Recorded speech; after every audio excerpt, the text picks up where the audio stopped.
வணக்கம்.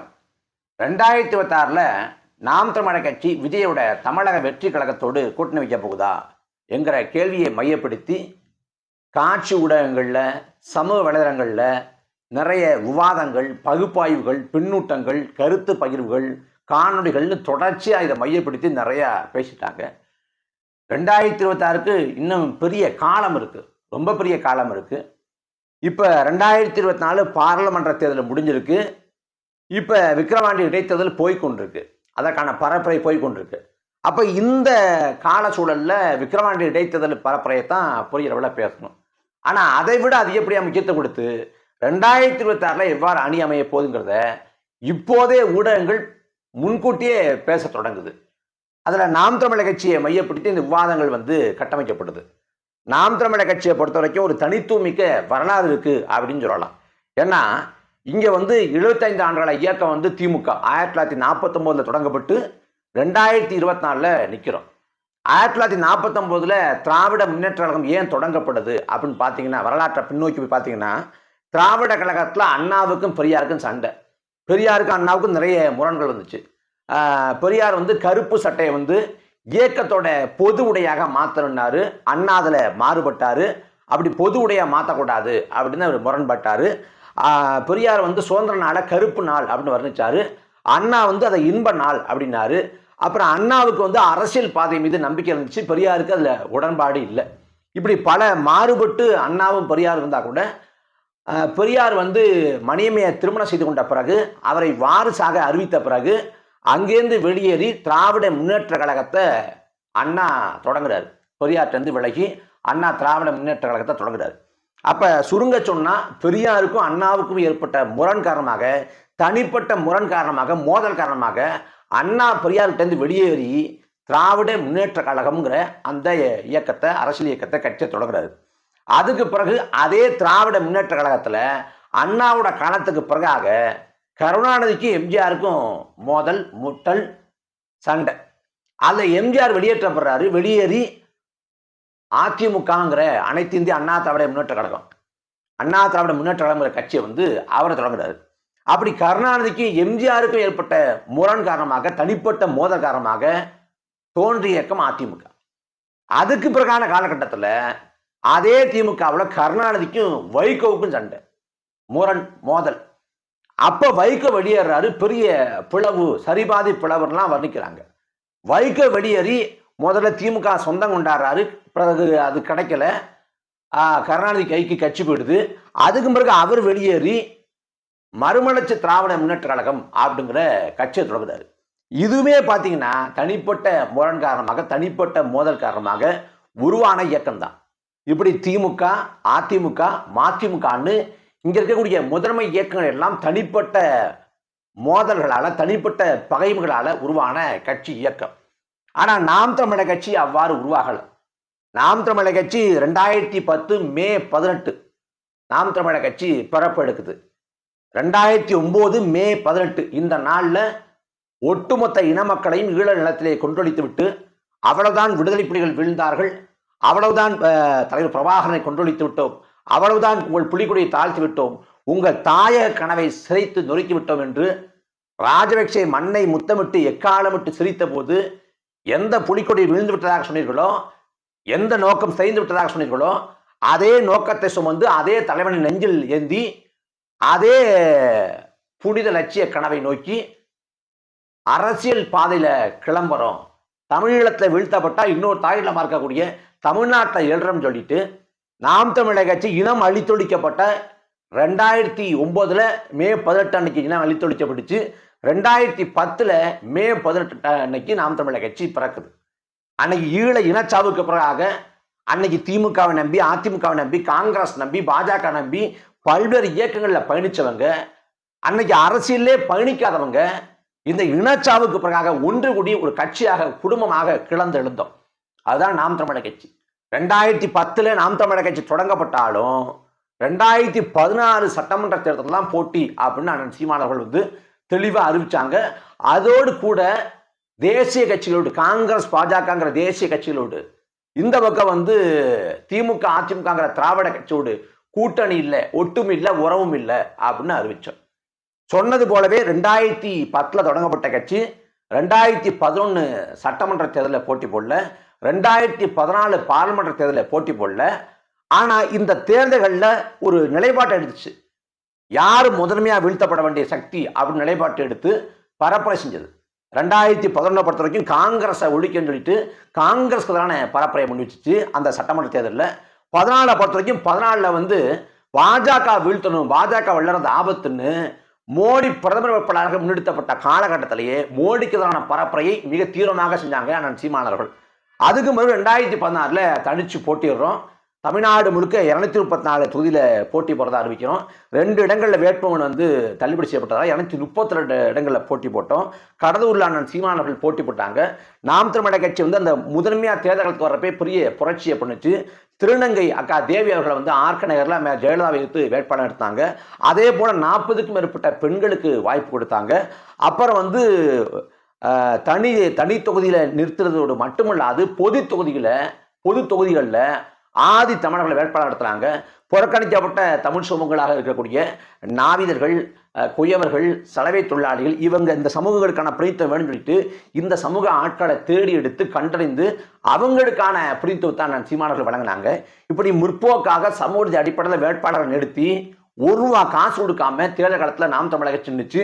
2016 தேர்தல்னா 2015 பரப்புரை தொடங்கி வேட்பாளர் அறிவித்து தொடர்ச்சியாக தமிழ்நாடு முழுக்க ஓராண்டு காலம் மிக வீரியமாக நாம் தமிழர் கட்சி இயங்கியது. நாம் தமிழர் கட்சி ஆட்சி செயல்பாட்டு வரைவு அப்படின்னு ஒன்று வச்சுச்சு. இப்போ செயல்பாட்டு வரைவுக்கும் தேர்தல் அறிக்கைக்கும் என்ன மாறுபாடுன்னா, தேர்தல் அறிக்கை தேர்தலுக்கு மாறுபடும். ஆனால் ஆட்சியின் செயல்பாட்டு வரைவுங்கிறது நாம் தமிழர் கட்சி ஆட்சி என்னைக்கு அமைக்குதோ அன்னைக்கு இப்படிதான் ஆட்சி இருக்கும் என்பதற்கான வரைவு, டிராப்ட். அப்படி ஆட்சி செயல்பாட்டு வரைவு வச்சுட்டு நாம் தமிழர் கட்சியை பிடிக்காதவங்க கூட, நாம் தமிழர் கட்சி விமர்சித்தவங்க கூட அந்த ஆட்சியின் செயல்பாட்டு வரைவை கொண்டாடினாங்க. அவ்வளவு சிலாகிச்சு வரவேற்று பாராட்டி பேசினாங்க. அவ்வளவு சிறப்பா இருக்கு, இப்படிப்பட்ட ஆட்சி அமைஞ்சா தமிழ்நாடு சொற்குலகமாக மாறிடும் அப்படிலாம் சொன்னாங்க. அப்படி மிகுந்த நம்பிக்கையோடு நாம் தேர்தல் காலத்தை எதிர்கொண்ட போதும் கூட நாம வெற்றி பெற முடியல. 1.1 விழுக்காடு தான் வாக்களை பெற்றோம். அத்தோடு நாம் சுதந்திரல. அரசியல் விமர்சகர்கள் என்ன கணக்கு போட்டாங்கன்னா, சட்டமன்ற தேர்தலே 1.1 விழுக்காடு வாக்களை பெற்ற கட்சி அடுத்ததா பாராளுமன்ற தேர்தல் வரப்போகுது 2019. அதில் நாம் தமிழர் கட்சி என்ன பண்ண போகுது? ஏன்னா பார்லிமெண்ட் தேர்தலில் யார் பிரதமர்னு கேட்பாங்க. தேசிய கட்சியோட கூட்டணி வச்சிருக்கணும், இல்லை தேசிய கட்சிகளோடு இவங்க உறவு இருக்கணும், இல்லை பிற மாநிலங்களில் போட்டி போடணும். அப்படி எதுவுமே இல்லை. 543 மக்களவையில் நாம் தமிழர் கட்சி போட்டி போட போறது இல்லை. வெறும் 40 இடங்கள் தான் போட்டி போட போகுது. அப்ப நாம் தமிழர் கட்சி வென்றாலும் தேசிய அரசியலில் தாக்கம் ஏற்படுத்தப்படுதுங்கிறப்ப நாம் தமிழர் கட்சியை இந்த தேர்தலை பெருசாக நினைக்க மாட்டாங்க அப்படின்னு அரசியல் விமர்சகர்கள் கணக்கு போட்டாங்க. ஆனா அந்த பாராளுமன்ற தேர்தலில் சட்டமன்ற தேர்தலை காட்டிலும் 4 மடங்கு வளர்ச்சி பெற்றோம். ஏறக்குறைய 4 விழுக்காடு அளவுக்கு வாக்களை பெற்றோம். அந்த தேர்தல் காலத்தில் நம்ம பாராளுமன்ற பெறல. அதுக்கு பிறகு 2021 சட்டமன்ற தேர்தல் காலம். அந்த தேர்தல் காலத்தில் நாம் தமிழர் கட்சி மீண்டும் களம் கண்டது, தனிச்சு போட்டியிட்டது. 2021 நம்ம 7 விழுக்காடு வாக்களை பெற்றோம். அதுக்கு பிறகு அண்மையில் நடந்து முடிஞ்ச 2024 பாராளுமன்ற தேர்தலில் 8 விழுக்காடுக்கு மேல வாக்களை பெற்று மாநில கட்சியாக நாம் தமிழர் கட்சி அங்கீகரிக்கப்பட்டிருக்கிறது. நான் திரும்ப பல காணொலிகளில், பல இடங்களில், பல விவாதங்களில், பல மேடைகளில் சொன்ன விஷயம் என்னன்னா, ஒரு தேர்தல் களத்தில் ஒரு இலக்கணம் உண்டு. அதாவது ஜெயிக்கிற கட்சி தான் வளரும், ஜெயிக்கிற கட்சி தான் செல்வாக்க பெருக்கிக் கொண்டே போகும். ஆனால் நாம் தமிழர் கட்சி பார்த்தீங்கன்னா 2016 போட்டிட்டு, 2019 போட்டிட்டு, 2021 போட்டிட்டு, 2024 போட்டிட்டுன்னு 4 பொது தேர்தல், இது இல்லாம இடைத்தேர்தல்கள், உள்ளாட்சி தேர்தல்னு பங்காற்றிருக்கோம். 2016, 2019, 2021, 2024 4 பொது தேர்தல்களை எதிர்கொண்டோம். ஆனால் வெற்றி பெறலாம் கூட இன்றைக்கு வரை நாம் தமிழர் கட்சி வளர்ந்து கொண்டிருக்கிறது, செல்வாக்கை பெருக்கிக் கொண்டிருக்கிறது. நாம் தமிழர் கட்சியோட வளர்ச்சியை பார்த்து மற்றவங்க பிரமிச்சு போறாங்க. தமிழ்நாட்டில் ஒரு கட்சிக்கு காசு கொடுக்காம பொதுக்கூட்டங்களுக்கு கூட்டம் கொடுது, திருமண கூட்டங்களுக்கு கூட்டம் கொடுது, ஆர்ப்பாட்டம், போராட்டம், கருத்தியல் பரப்புரை, கருத்தரங்கு கூட்டம் கொடுதுன்னா அது நாம் தமிழர் கட்சிக்கு மட்டும்தான். அதே போல பல கோடிகளை கொட்டி இறைக்கிறாங்க, 20 கோடி 40 கோடி கொட்டி இறைக்கிறாங்க. ஆனால் நாம் தமிழர் கட்சி கோடிக்கெல்லாம் வழியே இல்லை, ஓரிரு லட்சங்களை மட்டும்தான் செலவு செய்ய முடியுது. ஆனால் அப்படி செலவு பண்ணி அதுவும் அடிப்படையான செலவுகளுக்கு தான், பொதுக்கூட்டம், திருமண கூட்டம், அப்புறம் மேடை போடுறது, ஒளிபெருக்கி, சாப்பாட்டு செலவு, பயண செலவு, எரிபொருள் செலவுன்னு இந்த அத்தியாவசிய செலவுகளுக்கு தான் பணமும் செலவு பண்ணுறோம். மற்றபடி திமுக போல, அதிமுக போல, காங்கிரஸ் போல, பாஜக போல வாக்குக்கு காசு தருவதில்லை. அப்படி காசு தராமல் நாம் தமிழர் கட்சி வாக்களை பெறதை மற்ற கட்சிகள் பெருமிப்பாக பார்க்குது. 8 விழுக்காடு வாக்களை பெற்றதை நாம் தமிழர் கட்சி அந்த உறவுகளுக்கும் நிர்வாகிகளுக்கும் போதுமான வாக்கா இல்லை. ஆனால் மற்ற கட்சிக்காரங்க பொதுவான நாட்கள் அதை பிரமிச்சு திகைப்பாக பார்க்குறாங்க. அது ஏன்னா மோடி வேண்டாம் ராகுல் வேண்டாங்கிற நிலைப்பாட்டை எடுத்து இப்போ இந்தியாவில் வந்து பல கட்சிகள் இருந்துச்சு. ஆனால் எந்த கட்சியிலுமே இந்த தேர்தலில் வந்து ஒரு செல்வாக்கை பெற முடியல. ஆனால் நாம் தமிழர் கட்சி மட்டும்தான் மோடி வேண்டாம் ராகுல் வேண்டாங்கிற நிலைப்பாட்டை எடுத்து பாராளுமன்ற தேர்தலில் மாநில கட்சி வந்து கோலைச்சிச்சு. அப்போ நாம் தமிழர் கட்சி பண்ணது அசாத்தியம் அப்படின்னு கொண்டாடுறாங்க. அந்த அடிப்படையில் நாம் தமிழர் கட்சி மிக தெளிவாக மிக முனைப்போடு தனது இலக்கு நோக்கிய பயணத்தில் போய்கொண்டிருக்கு. இப்போ அடுத்த வரப்போகிறது இப்போ விக்கிரவாண்டி இடைத்தேர்தல் பரப்புரை நடந்துகிட்டு இருக்குது. அது தேர்தல் முடிய போகுது. ஜூலை 10 முடிஞ்சிடும். அதுக்கு பிறகு தேர்தல்னு பார்த்தீங்கன்னா கண்ணு கட்டின தூரம் வரைக்கும் ஒன்றும் இல்லை. 2026 தான் இருக்குது. 2026 எவ்வாறு அணிகள் அமைய போகுது அப்படிங்கிற கேள்வி எழுப்புறாங்க. நடிகர் விஜய் வந்து கட்சி தொடங்கி வர்றாரு. இப்போ கட்சியின் பேரை வச்சிருக்காரு. பல பேருக்கு வாழ்த்துக்களை சொல்கிறாரு. நலத்திட்ட பணிகள் செய்கிறாரு. கட்சியில் உறுப்பினர் சேர்க்கை நடத்துறாரு. ஆனால் இன்னும் அவர் வந்து என்ன சொல்கிறது, இன்னும் முழுமையாக இறங்கலை. அவர் கட்சியோட மாநாடு அறிவித்து, அந்த கொடியை அறிவித்து, கொள்கையை அறிவித்து, கோட்பாட்டை அறிவித்து, லட்சிய முழக்கங்கள் அறிவித்து, நோக்கங்கள் அறிவித்து, யார் எதிரிங்கிறத சுட்டி காட்டி, என்ன தத்துவம், இடதுசாரியா வலதுசாரியா, தமிழ் தேசியமா திராவிடமா இந்துத்துவமா இல்லை வந்து தேசியமா அப்படின்னு எல்லாத்தையும் பேச வேண்டிய நிலை வந்து விரைவில் வரப்போகுது. விரைவில் அவர் பேசவும் போகிறாருன்னு நம்ம நம்பலாம். அப்படி இருக்கிறப்ப இப்போ வந்து விஜய் வந்து எதையுமே நம்ம முழுமையாக அவர் வந்து இன்னும் சொல்ல வரலை. கள்ளக்குறிச்சி களத்துக்கு போயிட்டு வந்திருக்காரு. இப்போ 2 நாளைக்கு முன்னாடி வந்து மாணவர்களுக்கு நலத்திட்ட பணிகள் செஞ்சுருக்காரு. அப்போ இதை வச்சு விஜயோட அரசியலை வந்து நம்ம மதிப்பிடவே முடியாது. அவர் இப்போ தான் தொடங்கி வர்றாரு. அவரை நம்ம வரவேற்கிறோம், வாழ்த்துறோம். அப்படி இருக்கப்ப நாம் தமிழர் கட்சி வந்து ஏற்கனவே ஒரு தத்துவத்தை வச்சுருக்கோம். தமிழ் தேசியங்கிற ஒரு தத்துவத்தை வச்சுருக்கோம், தத்துவ முழக்கத்தை வச்சுருக்கோம். அதை கடந்து வந்து ஒரு பொது முழக்கத்தையே வைக்கிறோம். தமிழரின் அறம் சார்ந்த ஆட்சி, வள்ளுவன் பாடியது போல ஒரு அறம் சார்ந்த ஆட்சியை வந்து தமிழர் நிலத்தில் கொடுக்கணும் அப்படின்னு சொல்கிறோம். அதே போல் நாம் தமிழர் கட்சி ஆட்சியின் செயல்பாட்டு வரையும் வச்சுருக்கோம். நமக்கு கோட்பாடுகள் இருக்குது, முழக்கங்கள் இருக்குது, யார் எதிரிங்கிற அந்த பார்வை இருக்குது. நமக்கோட கருத்தியல் எதிரியாக பாரதிய ஜனதாவும் கள எதிரியாக திமுகவும் நிலத்தில் இருக்குது. இல்லை விஜய் கட்சி தொடங்கி வர்றாரு. விஜய் கட்சி தொடங்கிய பிறகு அந்த கட்சியின் பேரறிவிக்கிற அந்த அறிக்கையில் அவர் வந்து பாஜகவையும் திமுகவையும் சுட்டி காட்டுறாரு அப்படின்னு நம்மளால புரிஞ்சுக்க முடிஞ்சுச்சு. அவர் வெளிப்படையாக சொல்லலாம் கூட அதில் வெளிப்படக்கூடிய கருத்துக்களை அடிப்படையாக வச்சு நம்ம புரிஞ்சுக்க முடிஞ்சிச்சு. அப்படி இருக்கப்ப அண்ணன் சீமானவர்கள் வந்து இந்த நாம் தமிழர் கட்சியோடு தமிழக வெற்றி கழகம் கூட்டணி அமையுமாங்கிற கேள்விக்கு வந்து மிக தெளிவாக சொல்லியிருக்காங்க. தம்பியை பார்த்தேன், தம்பியை பேசினேன் அப்படின்னு சொல்லிட்டு. அப்புறம் இன்னொரு பத்திரிகையாளர் சந்திப்பில் பேசுகிறப்ப அண்ணன் வந்து தெளிவாக சொல்கிறாங்க, இதை தம்பிகிட்ட நீங்கள் கேட்கணும். ஏன்னா அண்ணன் வந்து இந்த களத்தில் நிற்கிறாரு. அண்ணனுக்கு துணையாக நிற்கிறமா இல்லையாங்கிறத தம்பிகிட்டான்னு கேட்கணும் அப்படிங்கிறப்ப இன்னும் காலம் இருக்குது அப்படின்னு சொல்கிறாங்க. 26 தேர்தல்னா இன்னும் 22 23 மாதம் இருக்குது. அப்போ அவர் கோட்பாடை வைக்கணும், கொள்கையை வைக்கணும், எல்லாத்தையும் வைக்கணும். நாம் தமிழர் கட்சியிலேயே வச்சுருக்கு. அதோட பொருந்தி வரணும், அவங்க உடன்பட்டு வரணும். அப்போ எப்படி பார்த்தாலும் பார்த்தீங்கன்னா 22 23 மாதம் இருக்கிறப்ப ஒரு பெரிய காலகட்டம். அரசியலில் வந்து 2 நாளே பெரிய காலகட்டம்ங்கிறாங்க. ஒரே நாளில் அணி மாற்றம் நிகழ்றதுலாம் உண்டு. காலையில் ஒரு கட்சியோட பேசுவாங்க, மாநில நிறுவனியோட போவாங்க. ஏன்னா அப்படி தமிழக அரசியல் களத்தில் நடந்திருக்கு.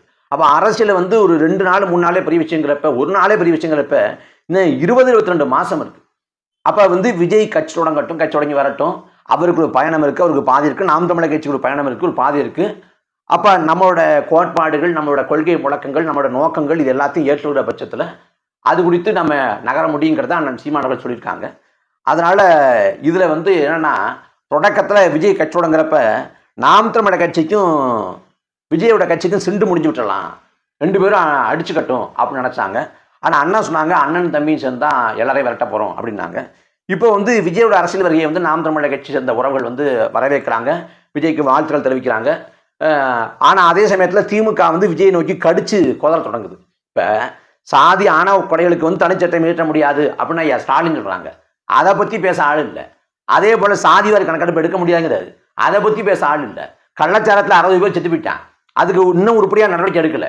வெறுமனே சம்பிரதாயத்துக்கு சடங்கு பண்ணிட்டு யார் தொடர்புடைய முதன்மை குற்றவாளிகளோ அவங்கள அதை நோக்கி வழக்கு போகாமல் நிற்குது. அப்போ அதையெல்லாம் பேசாம விட்டு விஜயை வந்து திமுகவோட அந்த ஊடக லாபி கடிச்சு குதற தொடங்கியிருக்கிறது. கண்கொத்தி பாம்பா பார்த்துக்கிட்டு என்ன குறை சொல்லலாம் விஜயை அப்படின்னு பார்த்துக்கிட்டு இருக்கு. அப்போ நாம் தமிழர் கட்சி ஒருபோதும் வந்து விஜயை நோக்கி விமர்சனங்களை வைக்க வேண்டிய அவசியமும் இப்போ இல்லை. அப்போ 2026 தேர்தல் காலத்துக்கு முன்பே சொன்னது போல இன்னும் 20 மாதங்கள் இருக்குது. அண்ணன் தெளிவாக தீர்க்கமாக சொல்லியிருக்காங்க, தம்பி தான் அது குறித்து சொல்லணும், நமக்கு கொள்கை இருக்குது, ஒரு முழக்கம் இருக்குது, அவங்க ஒத்து எல்லாம் சேர்ந்து வர்றப்ப எல்லாம் கைகூடும் அப்படின்னு சொல்லியிருக்காங்க. இன்னும் காலம் இருக்குது, இன்னமும் நேர சூழல் வாய்க்கப்படணும். அது வரைக்கும் நம்ம களப்பணி செய்வோம். எதுவாக இருந்தாலும் இந்த பாதையில், இந்த பயணத்தில், இலக்கு நோக்கிய இந்த ஓட்டத்தில் சமரசம் இல்லாது வீரியமாக பயணிப்போம்.